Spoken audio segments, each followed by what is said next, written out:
Hi எல்லாருக்கும் வணக்கம். இன்றைக்கி நம்ம பார்க்க போகிறது பிரின்சஸ் கட்டிங் பண்ண ப்ளவுஸ் எப்படி நம்ம ஸ்டிச் பண்ணுறது அப்படிங்கிறது தான் பார்க்க போகிறோம்.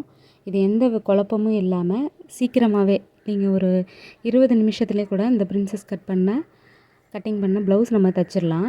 இப்போ வந்து கட் பண்ணி வச்சுருக்கோம் இல்லையா, அதை வந்து ஆப்போசிட் சைடு நம்ம வச்சுட்டு, இப்போ நான் ஒரு அடி அதில் அடிச்சுட்டு பெரட்டி திருப்பி நம்ம அடிக்கிறோம் பார்த்தீங்களா, லைனிங் கீழே இருக்கணும், ப்ளவுஸ் துணி வந்து மேலே இருக்கணும்.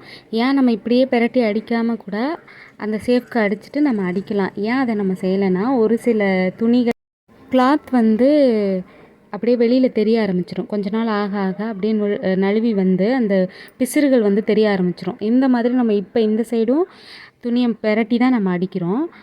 அதே வந்து இதோட ஃப்ரெண்ட்ஸ் இன்னமும் பாதி இருக்கு இல்லையா, அதையும் நம்ம அதே மாதிரி அடிச்சுட்டு தான் பெரட்ட போகிறோம். சரிங்களா? ஏன் இந்த மாதிரி நம்ம அடிச்சுக்கிறோம் அப்படிங்கிறது இதனால தான். பிசிறு வெளியில் தெரியாது, அவுட்ஃபிட்டு சூப்பராக இருக்கும். அதுக்காக தான் நம்ம இந்த மாதிரி அடிக்கிறோம். இப்போ அதோட ஓவர் சுற்றி அந்த லைனிங்கும் நம்மளோட சாரீ கிளாத்தும் ஒன்றா அடிச்சுக்கிறணும். இப்போ பார்க்கும்போது ஆப்போசிட் சைடு இருக்கு இல்லையா, இது மாதிரி தான். ஒரு சில நேரம் நீங்கள் இது மாதிரி ஒன்றா ரெண்டையும் அடிக்காமல் தனித்தனியாக அடிச்சிங்க அப்படின்னா ஒரே சைடு கூட சில நேரம் அடிக்கிறதுக்கு வாய்ப்பு இருக்குது. அதுக்கப்புறம் நம்ம திரும்பி பிரிக்கணும். அதனால் எப்போவுமே ஆப்போசிட் சைடு நம்ம அடிக்கும்போது அடுத்தடுத்து நம்ம அடிச்சுக்கிறது தான் நல்லது. எக்ஸஸாக இருக்கிறதெல்லாம் நம்ம கட் பண்ணி விட்டுறணும். இந்த ப்ளவுஸோட கட்டிங் வீடியோ நான் வந்து சீக்கிரம் அப்லோட் பண்ணுறேன், பிரின்சஸ் கட் எப்படி போடுறதுன்னு. எல்லா சைஸுக்குமே 32 இன்ச்சிலேருந்து 28 இன்ச்சு வரையிலேருந்து சின்னதுலேருந்து பெருசு வரைக்கும் நான் கண்டிப்பாக எல்லாத்துக்குமே வீடியோ அப்லோட் பண்ணுறேன். இது வந்து பிரின்சஸ் கட்லேயே முன்னாடி ஹூக் கேட்டாங்க, பின்னாடி ஹூக் வேண்டான்னு சொல்லிட்டாங்க அவங்க. முன்னாடி ஹூக் வச்சு நம்ம தைக்கிறோம். இப்போ பாருங்கள், மிஷின் நம்ம தைக்கிற அந்த லெஃப்ட் சைடே தான் நமக்கு கிளாத்து இருக்கிற மாதிரியும், அங்கிட்டு வந்து தையல் போடுறதுக்காக மட்டும்தான் விட்டால் தான். இப்போ நம்ம கீழேருந்து அடித்தோமா, இப்போ நம்ம மேலேருந்து அடிக்கிறோம். அப்போது நம்ம வச்ச துணி வந்து ஆப்போசிட் சைடு கண்டிப்பாக இருக்குது. இப்போ நம்ம எடுத்து அட்டாச் பண்ணும்போது நம்ம ஏற்கனவே அடித்து வச்சதையும் இதையும் அடிக்கும்போது கரெக்டாக வந்துடும். இப்போ அதே மாதிரி தான் அடிச்சுட்டு, ஏன் அந்த சின்னதாக நான் கட் பண்ணி விடுறேன் அப்படின்னா, நமக்கு பெரட்டும் போது அந்த வளைவுகள்லாம் நம்ம பெரட்டுறோம் இல்லையா, அப்போ வந்து கொஞ்சம் சுருக்கம் இல்லாமல் நீட்டாக வரும். அதுக்காக தான் நம்ம பெரட்டுறோம். அதை எப்படி அடித்தோமோ அதே மாதிரி இதையும் பெரட்டி அடிச்சுக்கிற வேண்டியதான்.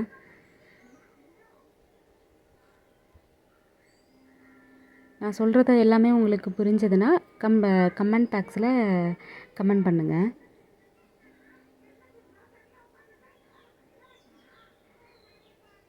இந்த ப்ளவுஸோட இன்ச் எவ்வளோன்னு நீங்கள் கேட்டிங்கன்னா 28 சைஸ் தான். சின்ன பொண்ணு தான், காலேஜ் பொண்ணு. அவங்க கப்பெல்லாம் வச்சு எனக்கு போட பிடிக்காதுக்கா, இந்த மாதிரி தான் நான் போடுவேன் அப்படின்னு சொன்னாங்க.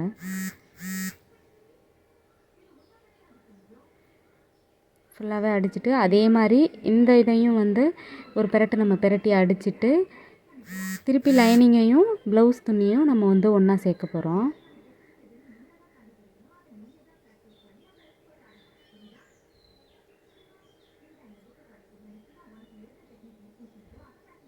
இந்த ப்ளவுஸோட பேக் சைடு டிசைன் நான் ஏற்கனவே அப்லோட் பண்ணியிருக்கேன், அதையும் கூட டிஸ்கிரிப்ஷனில் கொடுக்குறேன், நீங்கள் போய் செக் பண்ணுங்கள். அதோட டிசைனும் நல்லாயிருக்கும்.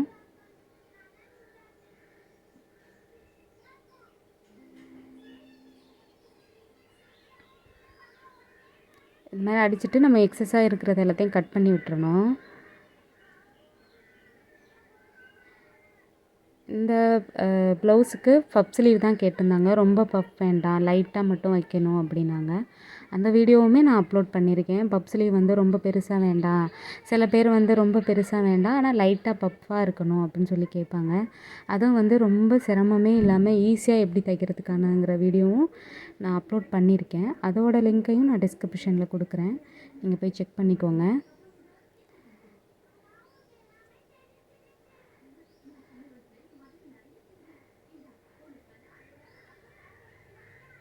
அவ்வளோதான். இப்போ வந்து இப்போது நம்ம அந்த பெரட்டி அடித்தோம் இல்லையா, அது ரெண்டையும் நம்ம ஜாயின் பண்ணி அடிக்க போகிறோம். இப்போ நீங்கள் பாருங்கள், எங்கேயுமே பிசிறு எதுவுமே தட்டியிருக்காது. பார்க்குறதுக்கு அப்போ சூப்பரான ஒரு ரிசல்ட்டு தான் நமக்கு கிடைக்கும். 2 தையல் போட்டுக்கிறோம். எப்போதுமே நம்ம எப்படி தைக்கிறோங்கிறது நம்மளோட ஃபினிஷிங்கில் தான் இருக்குது. அதை பார்க்கும்போதே வந்து அவங்களுக்கு ஒரு வேளை கஸ்டமருக்கு டைட்டாக இருக்குது லூஸாக இருக்குது அப்படின்னாலும் நம்மளோட ஸ்டிச்சிங் பிடிச்சிருக்கு, சில பேர் நீட்டாக இருக்குது இது மட்டும்தான் இப்படி இருக்குது அப்படிம்பாங்க, அதை நம்ம சரி பண்ணி கொடுத்துடலாம். நம்மளோட தையலை நிறையா பேர் விரும்புவாங்க. இந்த மாதிரி நீட்டான ஒரு இது பண்ணி நம்ம கொடுக்கும்போது நிறையா பேருக்கு இது விரும்புவாங்க. அவ்வளோதான். இப்போ வந்து நம்ம கொக்கி பார்ட்டுக்கு வந்துட்டோம். இது வந்து வளையம் கொக்கிக்கு, இது வந்து கொக்கி சைடு. நம்ம கொக்கி சைடு எப்போதுமே கிளாத்து மேலே தான் லைனிங் வச்சு அடிக்கணும். வளையம் சைடு வந்து லைனிங்கில் வச்சு நம்ம அந்த பார்ட் அடிக்கணும்.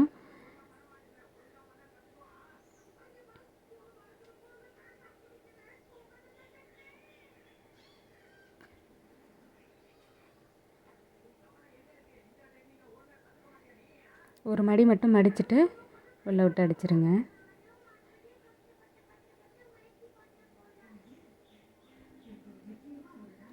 அமுக்கு தையல் ஒன்று போட்டு நம்ம தைச்சா நல்லாயிருக்கும். நான் இன்னொரு இதுக்கு முன்னாடி உள்ள வீடியோலையும் எப்படி நம்ம வளையம் தைக்கிறது, எப்படி நம்ம குக் சைடு தைக்கிறது அப்படிங்கிறதுன்னு நான் போட்டிருக்கேன். நான் எல்லா வீடியோலையுமே அதை காமிப்பேன். சரி, என்னோடய வீடியோ பிடிச்சிருந்தா ஷேர் பண்ணுங்கள், லைக் பண்ணுங்கள், சப்ஸ்கிரைப் பண்ணுங்கள். தேங்க்யூ.